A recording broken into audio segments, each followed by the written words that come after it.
بسم الله الرحمن الرحيم. الحمد لله رب العالمين، والصلاة والسلام على أسعد خلقه وخاتم رسله محمد صلى الله عليه وآله ورضي الله عن المهاجرين والأنصار ومن تبعهم بإحسان إلى يوم الدين. Thank you very much, Sister Rowan and Brother Talal and all of the wonderful brothers and sisters in الشرق. I visited you a couple years ago in Istanbul, and we had one lively and intense and high-level discussion on a number of issues. And therefore, I was very happy to participate in this series on a new civility. And I find the topic to be very important, because if we are imagining a new civility, then we are imagining a new approach, a new methodology, a new way of looking at things. You really cannot imagine a new anything without some form of a renewal. And renewal is an Islamic concept. Tajdeed is an Islamic concept in which you kind of reformulate or reapproach topics. And in order to reformulate, you have to do what we call in English a paradigm shift, a shifting of the way you look at things into a new way. And without this paradigm shift, without, if we're talking in the Islamic language, إعادة التصور, to reimagine and re-envision, without re-envisioning and without having this shift in the worldview, it is not possible to apply or to reach a new civility. And this reimagining is actually a reinterpretation of what Islam is, and a deep kind of revision of the alternative views that Islam could present. That's why I was very happy to see in the description of this project that this is a deep and systematic dialogue, because this is exactly what I will try to present to you today, some deep and systematic approach. In order to think of a worldview, we need to think of the logic of things, how we think about things, and how we argue for truth. And we'll try to share with you some of the slides I have here. Okay.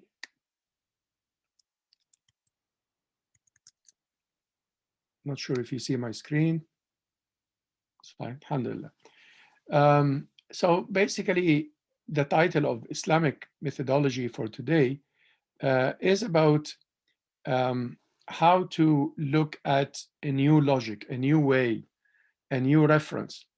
And in Islam, the old and new reference is al-wahy, is the revelation, is the message that went down on this mountain to the Prophet ﷺ, the Mount of Hira, as he was there, where the angel came to him with a book or a message, and Iqra.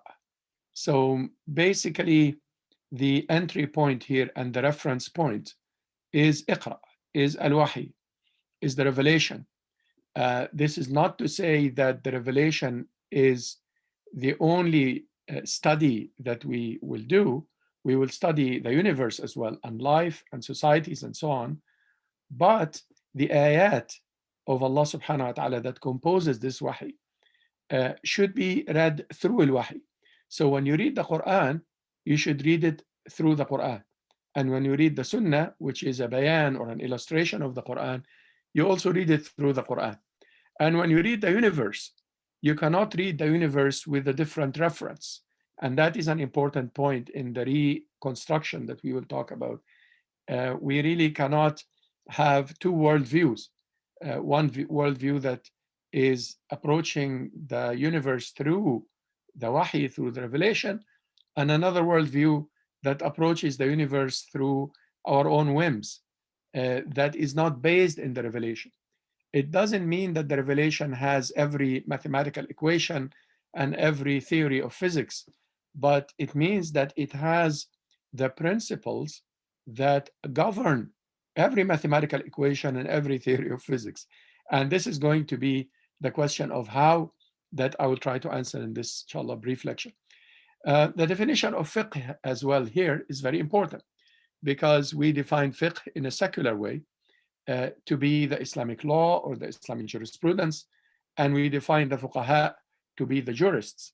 But the real fiqh, now if we go to al-wahy or the revelation, the real fiqh is a deep understanding and is a leadership and is a comprehension of the ayat of the universe too. قد فصلنا الآيات لقوم يفقهون. When Allah subhanahu wa ta'ala said that He detailed the ayat or the signs or the proofs for people who have fiqh, He did not mean only the signs or the proofs in the Quran and the Sunnah of the Prophet sallallahu alaihi wasallam, but He also meant the signs of the mountains and the skies and the stars and the animals and marine life and societies and humanity and so forth. And therefore, the approach here, when we talk about an Islamic civility, is an approach for a deen. And a deen in this sense is not a theology and is not a religion in the Latin sense. The deen is a way of life, is an approach, is a worldview. It is not a faith in the secular sense, where I am in my faith, in my place of worship, which is the mosque then, or some of my dealings, like, I don't know, family law and a few of the financial transactions and my rituals, and the rest of life has nothing to do with the deen. That is not Islam. And therefore, the outline of the ideas that I will present to you quickly, inshallah, is this logic that I'm telling you about that needs to be renewed before we enter a different tasawwur or a different worldview or a different framework by which we can analyze knowledge and deal with knowledge in a different way from an Islamic point of view. We will talk about some current methodological challenges, the importance of methodology, al-manhaj, al-manhajiyya, or how to approach things with a manhajiyya or with a manhaj respectful kind of way, and the opportunities because of these challenges that we have in order to get out of our limitations and approach the Islamic knowledge in a comprehensive and a different and a fruitful way, inshallah. And therefore, we'll talk about the reorientation of the Islamic worldview, what are the components of that, and then I will present to you a 5-step methodology that in the Maqasid Institute, we have a number of researchers who work through this methodology on a number of applied, natural, social sciences in order to restructure these sciences from an Islamic point of view and in order to analyze major phenomena from an Islamic point of view. And at the heart of this methodology, there is a framework of 7 elements that I will present to you. The basic shift that we need to do is in how we approach both the ayat of the book and the ayat of the universe. We need to realize from the ayat of the book that everything in the universe is connected and that we cannot really approach a phenomenon from a discipline, because disciplinary studies are really market-based. They are economically divided. In order for the labor force to be divided into engineers and doctors and jurists and theologians and philosophers and historians.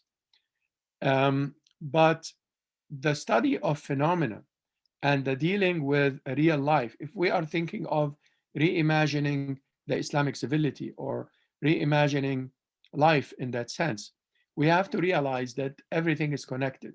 We cannot really approach a phenomena like, for example, the pandemic that we're living through these days through a medical lens, because most of the people who die because of the pandemic die for economic reasons, not for medical reasons. The medicine is there. Apparently, I don't know, Trump took the medicine and after 48 hours, he was fine. But it really depends on who administered the medicine and where and how are the hospitals working. Yes, of course, death is something that Allah subhanahu wa ta'ala ordained. Everybody has a length of life, but that length we don't know. So we could preserve our life and we could waste our life. We cannot go and kill somebody and then say that they had to die anyway. No, well, yes, they had to die, but I'm not supposed to kill them and then say that they had to die. So the point is that if we are thinking of a phenomena like the pandemic, even if we think in terms of the fatalities are tied to the politics of the time, that are tied to the economics of the time, how we define medicine and the role of the pharmaceutical industry in that medicine, and how we define a social response for a pandemic. If we ask people to sit at home, how are they going to eat? In Canada here, which is one of the, I guess, more advanced social systems kind of countries, we have a percentage of hunger these days. And we have relief organizations, Islamic and otherwise, they go out and feed people because people are hungry. In Canada and in Europe and in America now, 50% of the children are hungry. You see, if we reach that point as Western civilization, I'm not talking even about countries that are struggling with social and economic issues. Therefore, our logic has a problem here because we are not connecting all the facets of knowledge and all the sides and dimensions of a phenomenon as we study phenomena. People are becoming very sick in terms of their psychology and their mental health because of the lockdowns and so on, especially in countries like, again, Canada and the West, where there is a lockdown, a serious lockdown. And people in these countries where liberalism is going too far, people have the option actually to commit suicide in hospitals, in what we call here a assisted death or whatever, euthanasia, but it's really assisted suicide. That is, or murder, if you want to give it an Islamic name.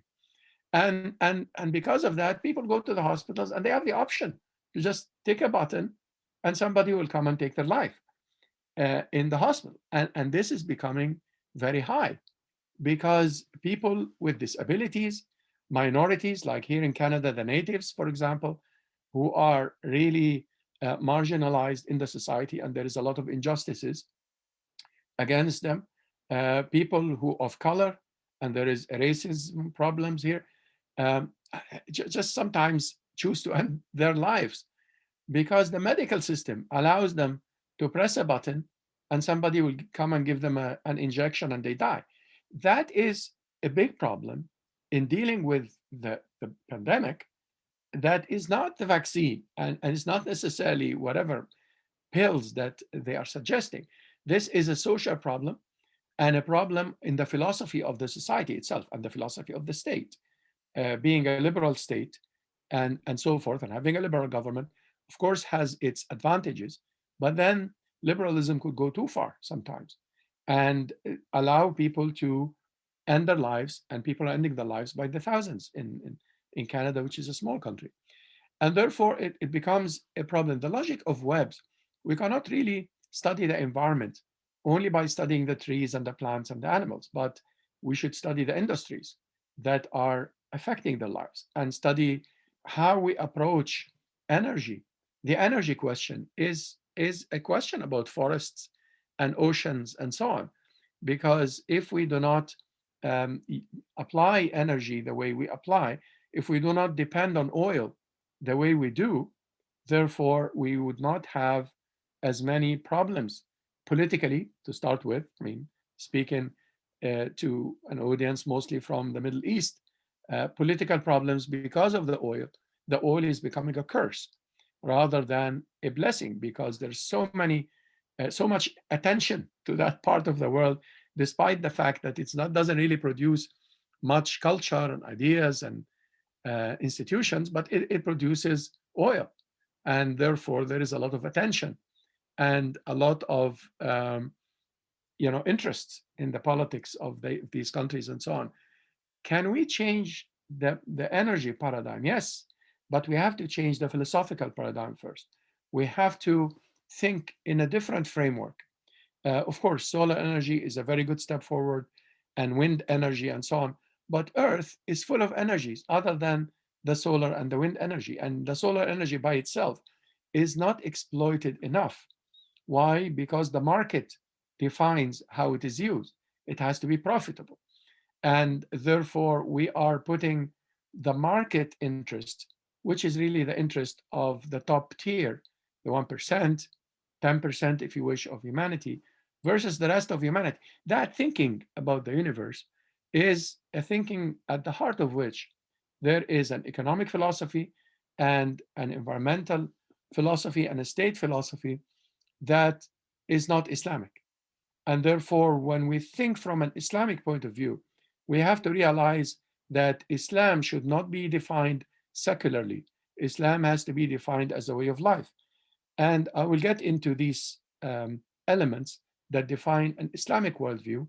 But these elements, the concepts, objectives, the values, the commands, universal laws, parties, and proofs, in addition to the Quran and the Sunnah, they are connected in a web that makes some objectives or maqasid or higher purposes emerge.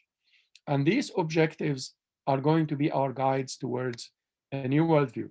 We have a problem in the contemporary approaches for Islamic scholarship, and I'll do this very briefly because I would like to give time for a lot of, inshallah, comments and Q&A. We have a lot of imitation of history, and we copy from previous times when colonization was dominant in the Muslim majority societies, and therefore Islam was marginalized in a particular way and redefined in a very secular system. And we do a lot of imitation for that. Or we go back in history and do imitation from the time of the height of the Islamic civilization, but without going to the depth of why the Islamic civilization was at its height. Why did the Islamic civilization flourish? Because people relied on a system that was not under the monopoly of government and was not under the monopoly of businesses. It was a system that was basically based on awqaf or endowments. And when the Islamic civilization was doing medicine based on endowments and doing knowledge, education, universities, and so forth, based on the endowments, the houses of books or the libraries in English, in modern sense, were endowments, and so forth. It was a different civilization. And therefore, we copy the books, but we do not copy the model of what produced the books. These books and these major strides in the Islamic sciences and so on, we call them Islamic just to refer to that time, but they were sciences for humanity. They were done because of a system that was not under the political interests. Some of it was, but very minor impact on the civilization, and was not under necessarily the trade and the business. Today, the knowledge is squarely defined based on political interests or business interests. And therefore, we don't have the knowledge basis or the knowledge institutions that are academically free, seriously, that would allow us to produce knowledge. Imitation, lots of problem. Partialism, looking at Islam from one lens, the lens of fiqh in the sense of all jurisprudence, the lens of kalam or philosophy, the lens of theology or aqidah or faith only, and therefore this tajzi or partialism is harming our approach to Islam. Apologism, and especially the apologism for modernist institutions. We deal with Islamic politics within the modern state, and we do not imagine any development in the institution of the modern state. And we think of Islam within that framework. We think of Islam within basically capitalist economics. And we do not think outside the box of capitalist economics. And therefore we do finances and so on, but within the capitalist economics. We cannot be, entrepreneurial enough to develop capitalist economics as capitalist people are trying to anyway in different countries and different systems. We think of the Islamic psychology within the science of psychology as it is studied in today's American textbooks, or textbooks from Oxford or Russia or wherever you live in the Islamic world. And therefore we apologize for, for the Chicago School in economics. We apologize for Darwin or Freud. We are thinking within frameworks that do not belong to the Islamic view, but we use legal tricks sometimes, and we try to apologize for what is there. It's very important, if we are going to reach renewal, that we avoid that. We carry contradictory references, as I mentioned, tanaqud, in the sense that I have a secular framework and I have an Islamic framework, and in the mosque and in the family and so on, I'm Islamic. And when it comes to the stock market or the environment or the law, I'm secular. And this double worldview realize or manifest in a double morality that we see oftentimes, especially in people who live under secular systems. Sometimes they cannot really reinterpret a place under the secular system, and they end up having two moralities because they have two worldviews.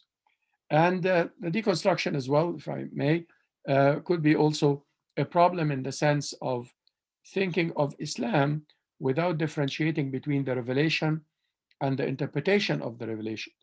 And therefore, we deconstruct, we think about the relationship between knowledge and power, or we think about the relationship between the signified and the signifier and all of that in terms of the revelation as much as we do in terms of the culture. We could deconstruct culture, but we cannot really deconstruct the revelation, because the revelation is above culture. The revelation is supposed to reign over our cultural practices and cultural understanding. That is the Islamic worldview. Because if we take our cultural deconstruction and go to the Quran and Sunnah as scripts, as a nas, that will become a major problem. And therefore, we need to reorient the Islamic worldview in terms of knowledge, in terms of the reality, how we read history, how we read our current reality, and how we read the future. When we read the current reality, for example, how do we define success and failure? When do we say that a certain country is doing very well? What are the indices that we use? Are they the the World Bank Knowledge Index and Freedom House Index? And what indices? What criteria are we judging the reality with? And how do we read history as well? What is the rise and fall of history as we read it? Because history defines our identity, and we kind of identify with the higher points in the Islamic history. These higher points, why are they higher points? And how do we judge that they are higher points? Based on what? Based on how strong the army was, or how rich the sultans were, or are we judging based on how vibrant the society was, and how truth prevailed over falsehood? And this is our supposedly top points in our civilization, even if they were apparent defeats for people who carry that truth.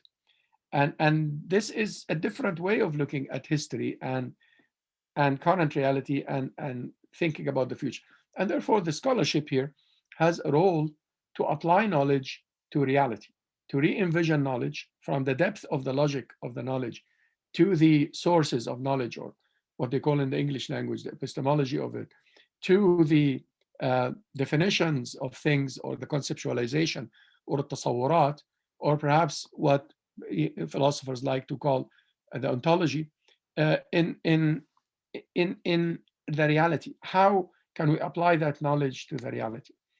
In order to do that, another shift in the logic needs to be done, which is a shift to the objectives, or to the maqasid, because the book of Allah subhanahu wa ta'ala is a is an objective-based book. There is nothing that Allah created or made or judged that is mentioned in the book without an objective. This is more about teleology or a purposefulness than about causality and cause and effect. The cause and effect is there in the book, in the logic of the book. Yes, the water falls from the sky and the plants grow and so forth. But the majority of the approach in the book, what the book is really teaching us in terms of thinking, is to teach in terms of the purpose. We are created to worship Allah. That's the ultimate purpose. And under worshiping Allah, there are a number of other purposes that if we achieve, then we worship Allah.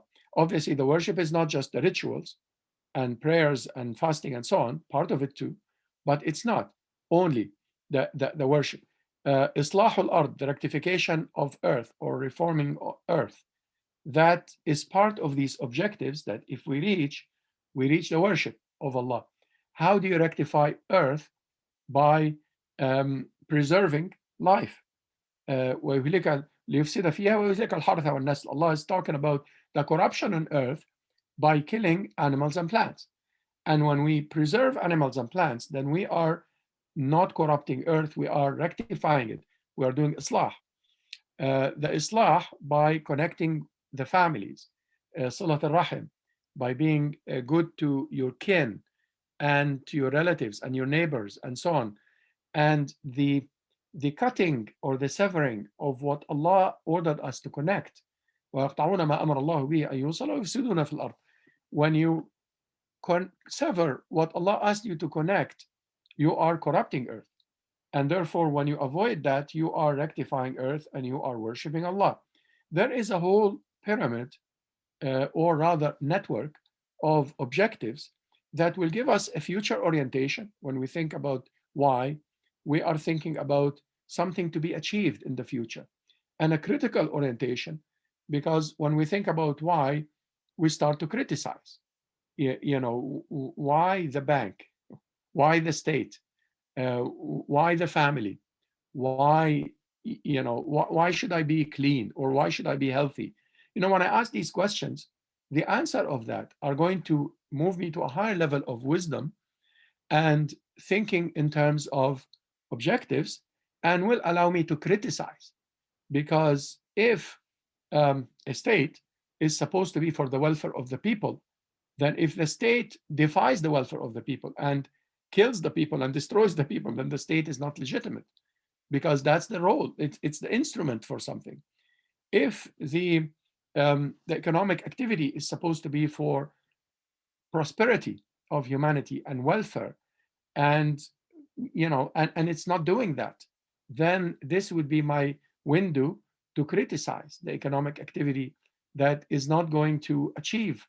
If medicine is supposed to be for the health of the humanity, and medicine is not doing that, then this is the way to critique the medical philosophy and so forth. And the maqasid-based or the objective-based approach is a comprehensive approach, in the sense that I'm looking at the holistic system. I'm not being lost in the details. And this is one of our major problems in our Muslim mind these days, is that we are lost in the details and in the rules and so on. All of them are part of Islam. But people, you know, live and die day and night talking about details and not looking at the bigger picture. A proposed methodology in order to approach this is to think in terms of the purpose, and then to do cycles of reflection within the Quran and the Sunnah of the Prophet ﷺ, in order to come up with a framework that is going to allow us to do critical studies of the literature and reality, and therefore come up with formative theories and principles that will allow us to approach the reality. And we cannot really approach the reality in a comprehensive way without thinking at the level of theories and principles.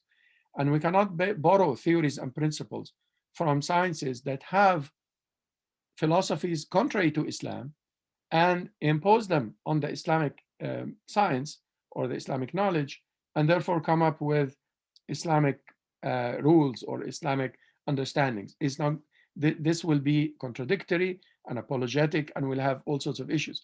And therefore, there is a central position here for the formative theories and principles, and not for thinking about Islam in terms of one ayah that implies one rule, or one hadith that implies one sunnah. That is a very simplistic way of understanding Islam. And in the bigger picture, it is making us victims to the bigger philosophies and the bigger systems that define the frameworks for us. And therefore, critical studies is very important as part of reaching the formative theories and principles. And that framework, which I will explain next quickly, has to do with a number of objectives. One is to reach the objective. So there is an objective of establishing objectives and achieving objectives and realizing objectives in our lives. There is another objective of correcting concepts. There are a number of concepts at the heart of the revelation that should be at the heart of the Islamic worldview. And if we approach life without the right concept of family, the concept of humanity to start with, what is a human?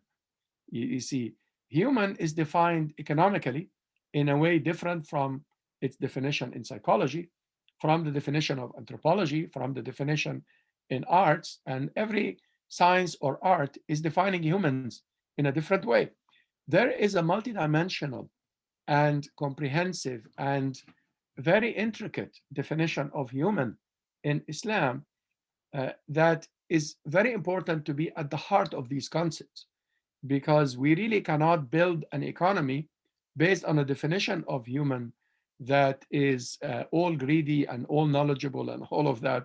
And then you claim to build an Islamic economy based on that. That is not going to, or to build a history that you approach through anthropology, archaeological or social, on a Darwinian worldview, where the concept of the human is actually something that used to be a single cell and developed and became an ape, and eventually the ape became human. And that's how history is. That history in Islam has a very different way. We are a phase. We are a khalifa, a successor in that sense. Were there creatures before us on earth? Of course. The Quran is saying this all over the place. And therefore, we didn't, yes, we might have gone through a stone age in some of the areas and so on. But from day one, humanity had a language, humanity had law, humanity had faith to start with. The Egyptians did not invent a tawheed or unity of Allah. This was from the time of Adam. And the Iraqis did not invent the law. This was from the time of Adam too. And so forth. We have a different perception of history and the definition of humanity if we are going to take the Islamic perspective.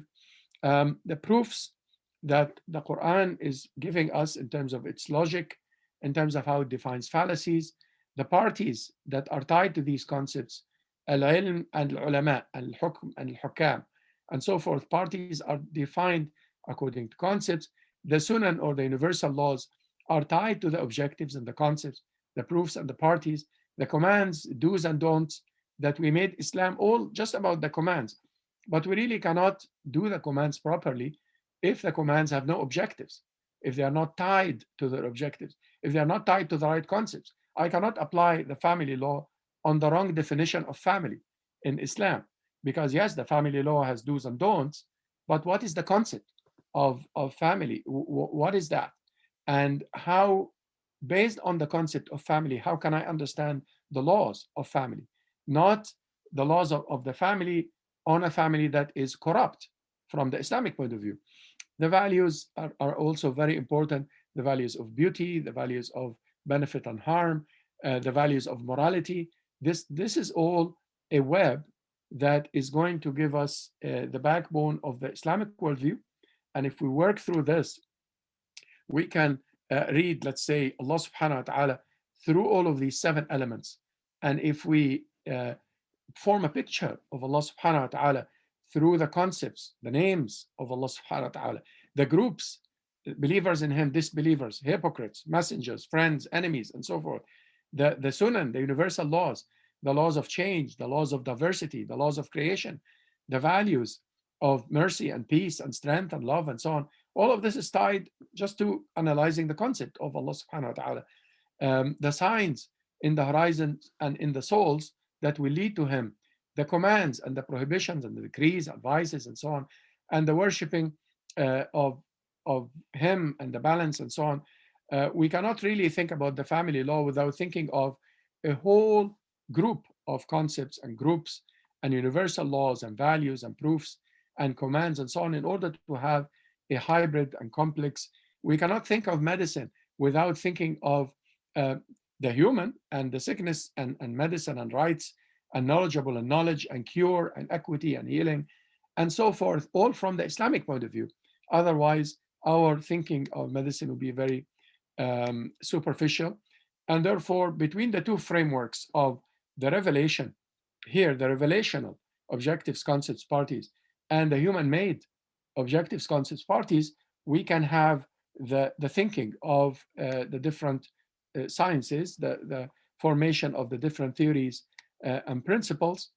I have to go quickly. In that sense, we cannot really continue to look at disciplinary studies in silos, but we have to start to form a network as we think of disciplinary studies. And we have to move from disciplinarity to multidisciplinarity, and from multidisciplinarity to transdisciplinarity, which is phenomena studies. And this would be a genuine Islamic approach, because the disciplinary studies and their silos and their philosophies do not come from the Islamic point of view in the contemporary age. And in order to reconstruct the Islamic contemporary worldview, we have to look primarily through phenomena in order to be able to deal with them to achieve the Islamic objectives. Finally, strategic studies are very important in that sense, because research that I'm talking to you about and all sorts of ideas and deep knowledge and so on, this is not just academics or theory. This has to be tied to education, and education and research have to be tied to action. We really cannot act without doing research, which is what we have been doing in the Islamic realm for a long time. Research is very weak, and it's not deep enough when it comes to critique and dealing with sciences as they are and the world as it is. And we jump into action without giving enough research, without having research centers. Alhamdulillah, there's a growing number of research centers and research initiatives, and people are thinking anew, especially now in the time where many Muslims in the world are feeling the crisis, feeling the problem that we have because of the lack of ideas, and therefore the lack of institutions, and therefore the lack of movements and the lack of change. We really cannot have a change in terms of action without a lot of research that is going to take us to a reconstruction of our educational systems from the Islamic point of view, and eventually effect a change in terms of action. So I hope I didn't give too many ideas for this 40 minutes that I'm allowed in, but I wanted to open as much time as I can for Q&A and comments. This is a long story. I just wanted to give an introduction, and perhaps we have, inshallah, more opportunity to realize these thoughts into more intense discussions. Jazakumullah khair. Assalamu alaikum wa rahmatullah. Thank you very much, Dr. Jasser. Actually, you gave us a lot of material, food for thought, and I myself have written 6 questions. يعني, if I am given the floor, I would take over the whole session. I answer questions. That's what I do in life. No problem. Thank you very much. Please allow me to welcome Mr. Waddah. He's with us in the session. He has joined us earlier. MashaAllah, MashaAllah. Ahlan wa sahlan. Ahlan wa sahlan. So let's start the Q&A session. Please, if you have any questions, please write them down in the chat box or use the raise hand function to address Dr. Jasser. And inshallah, I'll be taking your questions and giving them to the doctor. I'll start with the first question, which probably comes to me from the very title of the session, which is an Islamic approach. How do we define an Islamic approach? Is there like one Islamic approach? And that's that I think that's a big and challenging question, because if we, let's say, come to think of what are the values or what are the objectives, I think every single scholar would rank and would come up with values on his own, rank them differently. So how is it? Can we say that it's an Islamic necessarily? Well, Yeah. if I may answer, is there one Islamic approach or many Islamic approaches? The approach to this question is a fallacy. Is a fallacy of binary thinking. We either think of one Islamic approach, and therefore this approach of mine is the only way to understand Islam, or we say that there are many Islamic approaches, and therefore every Muslim has a different way of understanding Islam. And therefore, eventually, we deconstruct and say there is no Islam because there are many Islams. Actually, the truth is somewhere in between. Yes, there is one Islamic approach, and yes, there are many Islamic approaches. There is one Islamic approach in terms of the core attributes of Islam.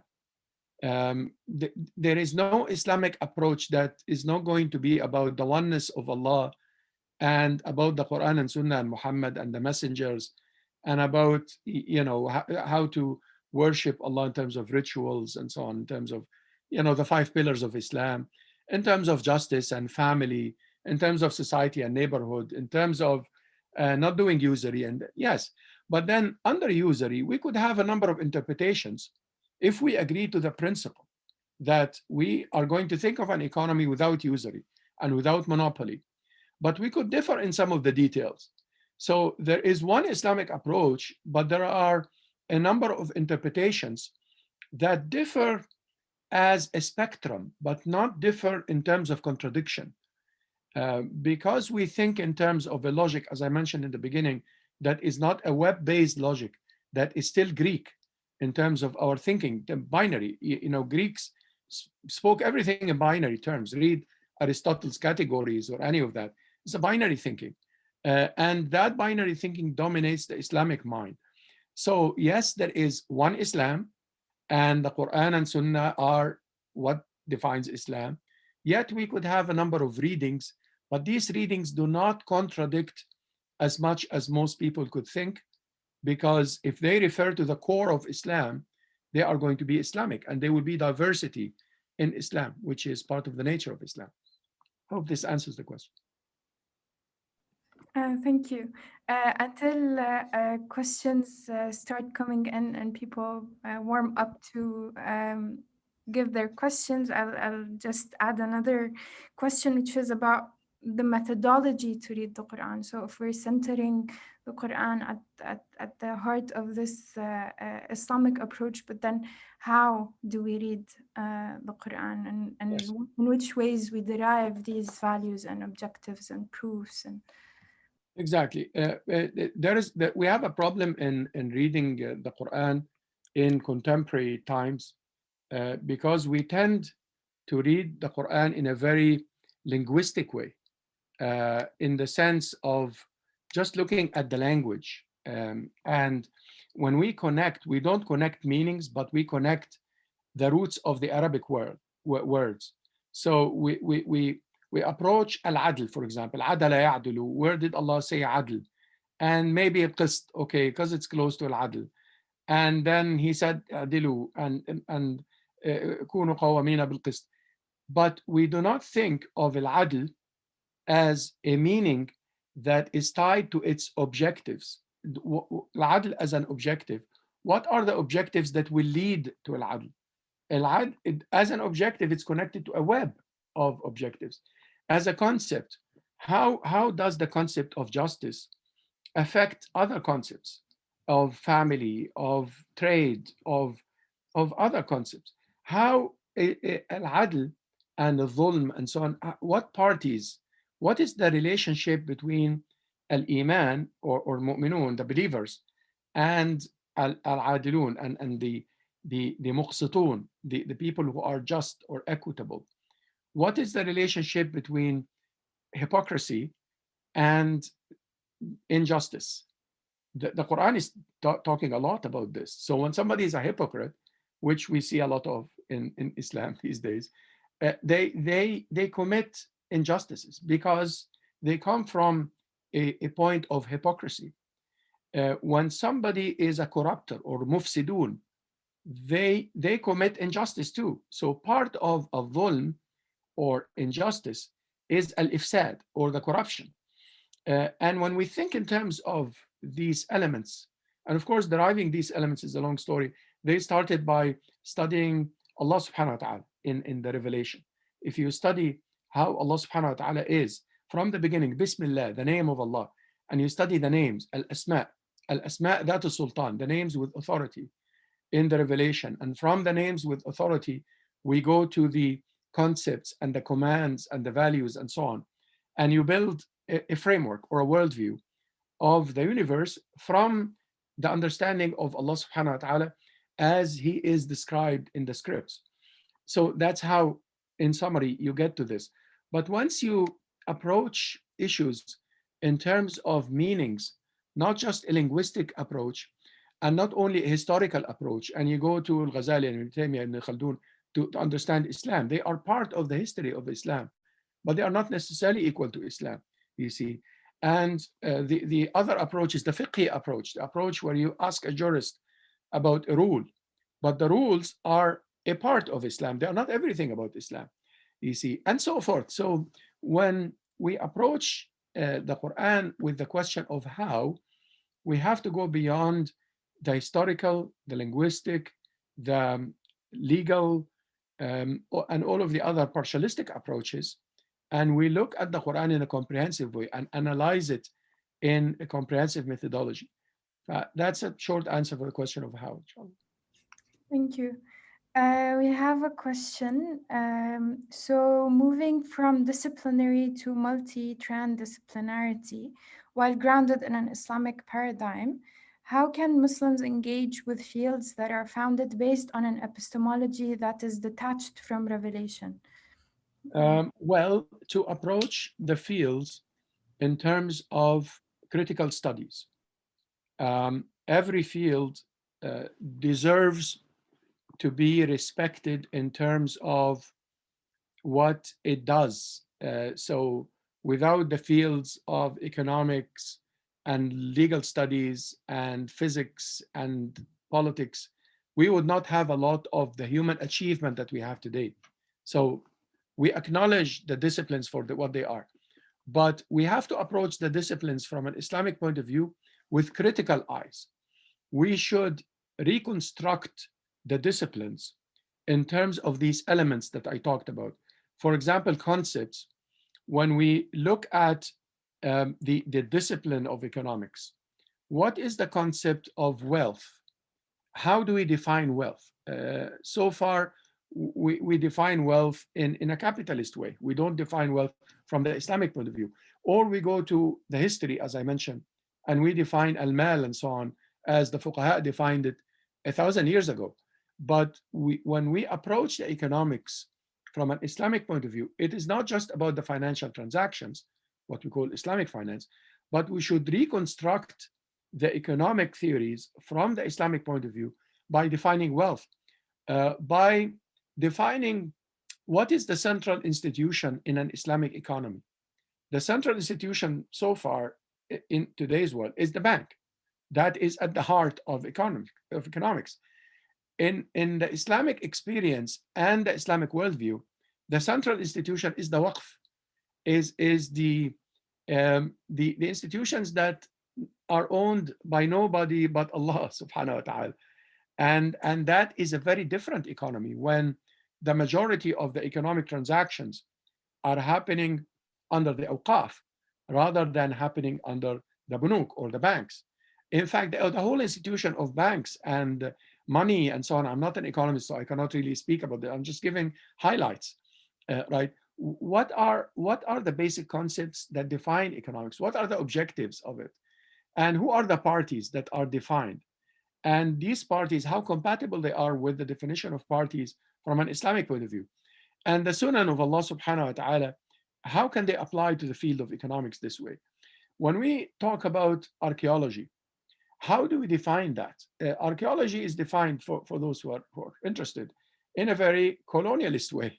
And it puts Europe in a very central position in the definition of archaeology as a model of technology and development and language and society and everything. But when the Europeans came to North America, where I live now, the natives were more advanced actually than the Europeans. The Europeans had more guns, but the natives had better art and better culture and higher language and more comprehensive history and music and architecture and everything. But the Europeans dictated the way history is written because of their guns. And it's very important to redefine that. Africa has the same issue. The Africans were more developed in many ways, in a long history with culture and with languages and diversity and so forth.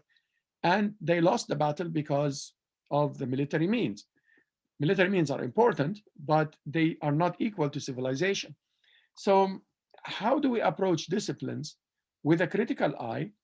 And it's important to reconstruct disciplines. I'm not saying that we should go beyond disciplines, but we should reconstruct disciplines now so that we start to have multidisciplinary studies. And from multidisciplinary studies, we start to have real Islamic transdisciplinary studies, because the Islamic studies cannot be really faithful to disciplines and narrow silos of disciplines. Wow. Thank you very much for that. So I read Rashad's question. Wait, okay, it seemed to know each other. So Islamism as a means to revive an anemic, moribund, and colonized Muslim society. علاء أفغاني عبدو إقبال قطب مودودي, despite gaining major traction across the world, seems to have failed, putting the objective of political emancipation, technological advancement, and cultural revival as an imperative. Was this not inconsistent with the Quranic emphasis, Sunan of Allah, raising whom He pleases based on the righteousness, my righteous servants inherit the earth? Well, Jazakallah khair, Rashad, a student of mine from South Africa. I'm proud to be a teacher of his, an economist and policymaker. Akhi Rashad, yes, I think that Islamism, it depends on what you mean by Islamism. If you're talking about the Islamic movements of today, yes, I think they need major reimagining and re-envisioning and reconstruction. And I do think that they played an important role. But as of now, we need to re-envision Islamism. If you want to, Islamism in the general sense of the word, if you want Islam to be an approach, not necessarily to take over the nation state in the Islamism way, because that proved to be a futile kind of philosophy and objective. إقامة الدولة الإسلامية, that is the forming of an Islamic state, I think that is not the most appropriate objective for now. It might have been 100 years ago when Muslims dealt with colonization, but today with post-colonialism, Islamism is to make Islam relevant to today's world.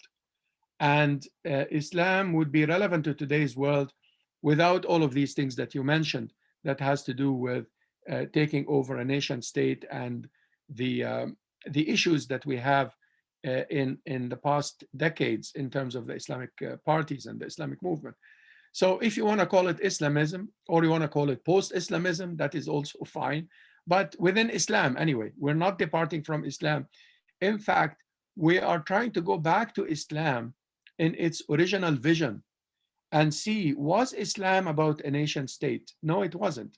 Was Islam about a transactions that we call Islamic that are built on top of a riba system, on top of a usury-based system? No, it wasn't. Islam was a vision for a new world. And this doesn't mean that we wake up in the morning in the new world, but it means that we work in parallel lines. Some of them are traditional in terms of the renewal of the traditional sciences and the traditional movements. Some of them are disciplinary in terms of the reconstruction of the disciplines that are already shaping our market and our science and our knowledge. But some of them are totally new, coming from a different paradigm that is trying to imagine a different polity and a different economy and a different society from an Islamic point of view. So the answer of the question is not really to give up everything that happened so far in the Islamic movements and the past century, but to criticize, reconstruct, and re-envision them towards the future, and to think about Islam anew.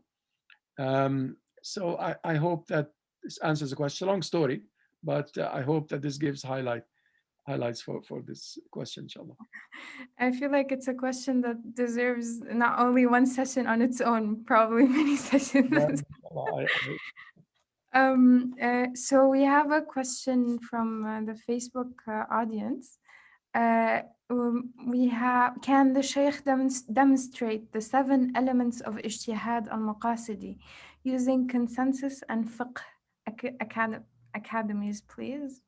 The consensus as in ijma'? Well, if you are asking about usul al-fiqh, if you are taking this methodology as a reference, usul al-fiqh are a special case of the manhajiyya. Usul al-fiqh are not the wider framework of the understanding of Islam.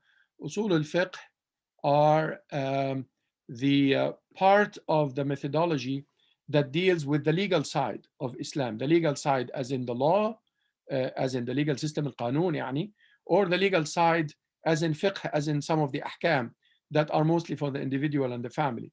But if we start to move from the individual and kind of family rules law into the realms of the society, if we start to deal with, as I mentioned, economics and politics and psychology and history and arts and so forth, then we are not really talking about jurisprudence.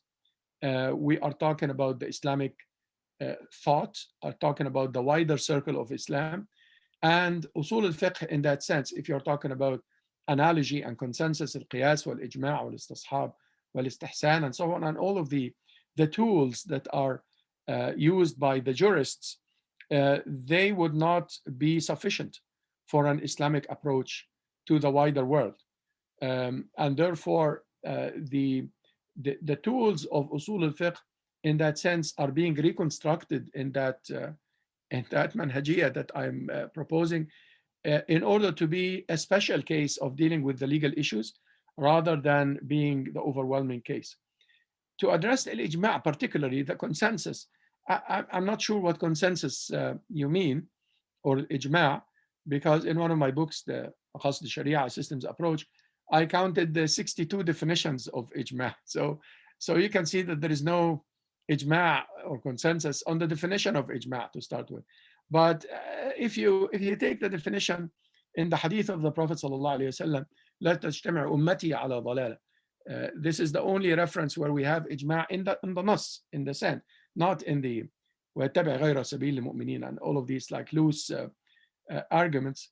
But basically that the ummah of Muhammad ﷺ has ijma'. And yes, if the ummah of Muhammad ﷺ agrees to a certain number of articles of Islam, then these articles are guidance and they would never be astray. And yes, these articles, every Muslim knows them. I understand ijma' in that sense, not the ijma' of the fuqaha in one particular school or one particular sect. This is history and we should go beyond that anyway.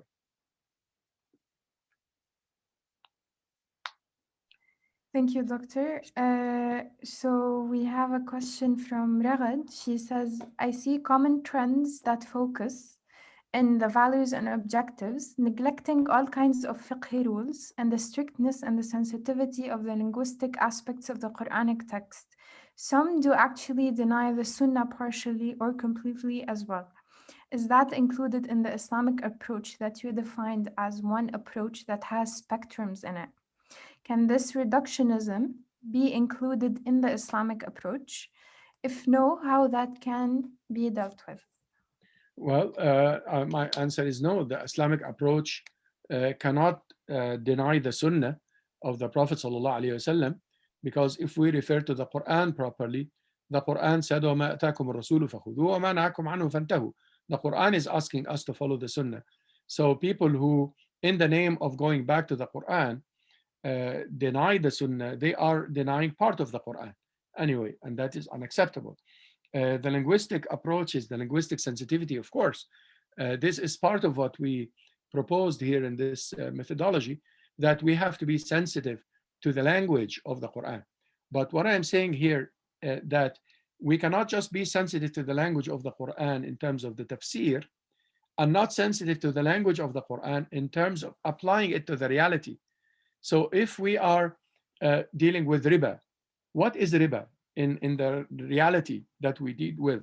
And how can we have a riba-free economy?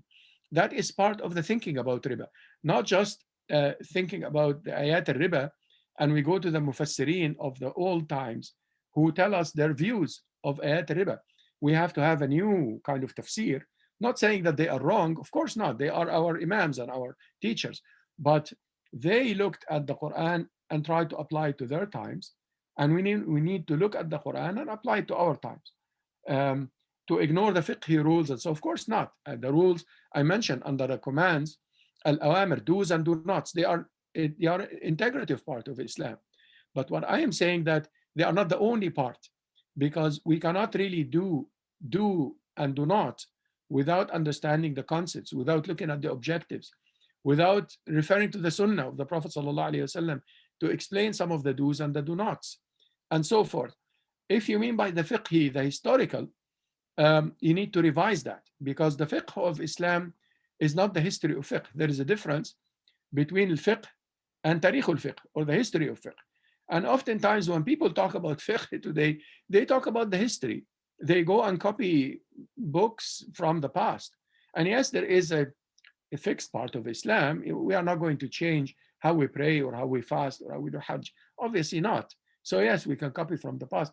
But the majority of the Islamic rules are not from the past, are from the present.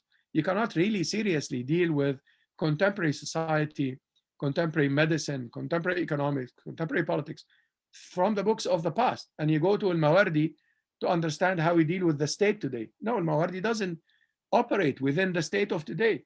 And Ibn Khaldun doesn't operate within the society of today. And Abu Yusuf doesn't operate within the economy of today, and so forth. And it's very important that we have a balance between looking at the contemporary times and referring to the original sources, while understanding that the books of history are just books of history. They are not references for Islam. And it's important to understand that. Otherwise, we will be locked in history, and this is very detrimental for who we are as Muslims. You know, will marginalize the Islamic thought in today's world. Thank you very much. I believe I will go for a question. I'll give myself that. Yeah, 6 questions. Right. But before that, the person who asked the question about consensus and fiqh academies has like sent a follow-up saying the question is whether fiqh academies could be a worthy inheritor of ijma'. Yes and no. I mean, yes, because if all the fiqh academies judge a certain rule for today, then they are right in that sense. They are not ijma' in the sense of if you deny it, you're a kafir and all that. That's, you know, that's too extreme. But then they will be right. Yesterday I was in a seminar and we were discussing euthanasia or assisted suicide and so forth. And I mentioned that there is no single scholarly body today that has any different opinion about euthanasia, that it's haram, that we as a Muslim doctor, I cannot, or as a human doctor anyway, it's forbidden for me to take a life or to subscribe something lethal. Yes, I could prevent the medicine, that's a different story. Or, avoiding medicine is one thing, but giving something lethal. Now, this is a matter of consensus. Could we consider this to be part of the Islamic jurisprudence? Yes. But is this the only way of building consensus? No. We need to build consensus on a number of levels, and we cannot really continue with the current structure of the Islamic education that feeds the Islamic fiqh councils, because we are needing more and more multidisciplinary scholars. Scholars in many of the fiqh councils are just unidisciplinary. His PhD is in a manuscript that was written by Al-Ghazali or Ibn Taymiyyah, or he compared, two books of hadith, and he became an Islamic scholar. That is fine in terms of the Islamic sources, but that same person cannot really deal with genetic engineering and AI and even a modern state and how policy is made and the current stock markets and they really don't understand anything about this. And therefore, and it's not enough to bring somebody who gives us a lecture for 20 minutes. I'm a member of a few scholarly bodies, and we bring a doctor to talk about the pandemic for 20 minutes. But then as a non-specialist, I really don't understand pandemics just from 20-minute lectures given by scholars of medicine. And therefore, if I am going to be a faqih that deals with medicine, I have to have proper training in medicine. And hence we are talking about multidisciplinarity. And multidisciplinarity is not impossible. Multidisciplinarity is very possible. The market doesn't allow it.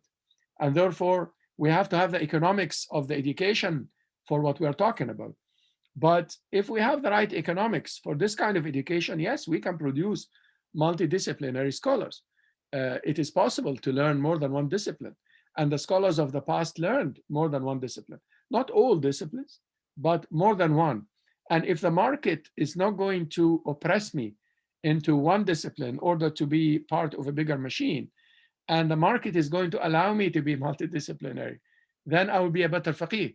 Because if I study medicine proper and I give 4 or 5 years of my time to studying medicine or studying chemistry or studying something that I will be talking about as a faqih, then I will be a much better faqih than somebody who studied the history of fiqh. I studied madhab al-Shafi'i in my early studies and so on, and that doesn't answer 90% of the questions I get, you see. So that's follow-up for that. Your question, Sister Rowan. I'm not sure. Do you still have time for that?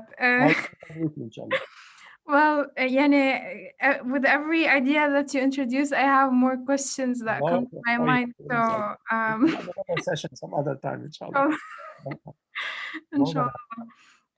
So, I believe that question was when you were talking about how the historical way of doing fiqh and reading the Quran was limited to or like it was done on its own time, and then you were saying that the golden age of Islam and the initial message of Islam imposed itself and its values on what was there, rather being subsumed into the social values there was. I've been trained in social sciences for a while. I as an anthropologist to be, and probably if we are taught anything, is that to think that everything is socially embedded, our perspectives. And when I come to the text, when I come to read the Quran, I'm reading it through the lens of the perspectives I've learned from my time, the frameworks I have in my mind. So was there really a time, or is it humanly possible to engage with the text without these I don't know what is it that we're going to call them, but these structures that structure our Biases, yeah. there is. Well, no, you cannot really engage with the text without any bias from the society and the framework and the worldview that you come from. But on the other hand, there is a reality for the text. You see, the problem with contemporary social anthropology, let's say, it comes from a relativistic philosophy that doesn't believe, let's say, if you're talking about ethics and morality, it doesn't believe in a core of morality. It believes that morality is a product of a society. And therefore, just every society has a different morality. Some societies are fine with murder. Some societies are okay with murder. So this is good here and this is not good here. In Islam, murder is haram. Like, you know, to take one's life is fixed. If a society makes murder part of its culture, then that society is wrong. And we have right and wrong in Islam. So what I'm saying is, yes, you would read with your worldview, and there will always be a bias when you read. But as your other question is there then a number of Islams as many as there is a number of Muslims? No, there is Islam as well. There is a core of it. And there is right and wrong. And there is truth and falsehood. And oneness of Allah is truth. And anything other than Allah to be worshipped is false. And, you know, charity and family and so forth is truth. And adultery and murder and usury and so on is false. So that is different from the, you know, the framework of everything is socially constructed. No, there is at the core of the social construction a philosophy or an ideology. In the case of what you're talking about, this is an ideology that is relativistic, that defines truth in a relativistic way. Or it might define truth in a rational way, a la Kant and so on, a la the Renaissance. But this is a different philosophy from the Islamic philosophy. Or it defines truth, or it doesn't even have truth in a deconstructionist way. And all of that. These philosophies are at the core of how you read the text. And if at the core of how you read the text is the text, because you believe in it, you reach a point where you are a mu'mina. You actually believe in that text and its truths. And therefore, what is true in the text, not necessarily what is clear linguistically. What is true is not equal to what is clear linguistically. We mix that because of a problem with some of the usul fiqh understanding. What is true is what is central, not necessarily what is clear, because it could be a clear expression, but it's relative. It talks about a particular time. It talks about the seerah of the Prophet ﷺ that might or might not apply today, you see. But it's a clear expression, but it talks about history. But the core of the script is the central meanings of these 7 elements I mentioned in my research, the central objectives, the central concepts, the central values. Ar-Rahma, or mercy, will always be a central value in Islam. And we should not allow any relativism in that. There is a relativism in the application, the manifestation, what we call in Arabic التنزيل or تطبيق. But Ar-Rahma remains Ar-Rahma. We should not allow cruelty or القسوة or كنت فظا غليظ القلب or قسوة القلب. That is not Islamic, you see. But then in the manifestation of Rahma, there could be 100 ways of imagining Rahma in a society. That is fine. That is, you see. So the difference between the core issues and the manifestation that is going to be subject to society. Anthropologists end up, like today, they ended up defining even gender socially. The word gender means the type of the human as socially perceived. if you look at how they define. But no, there is nature in here. This is not, we define men and women in Islam based on nature that Allah created based on fitrah. Yes, of course, there is 0.001% people in every society who are confused physically or mentally. That is an irregular case. But Allah created men and women, and we should not say that men and women are socially defined.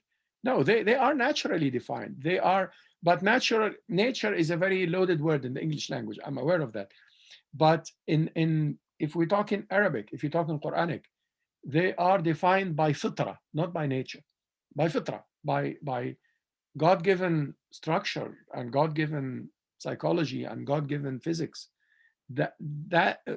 So when they moved from the naturally defined gender into a socially defined gender, they lost their morality in that. They don't have a concept of adultery anymore because of that.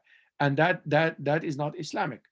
And when we move from God-given commands to relative kind of readings, we lose our morality in the sense of reading anything, and people read into the Quran all sorts of sins that cannot be imagined to be Quranic, you see. Allahu A'lam.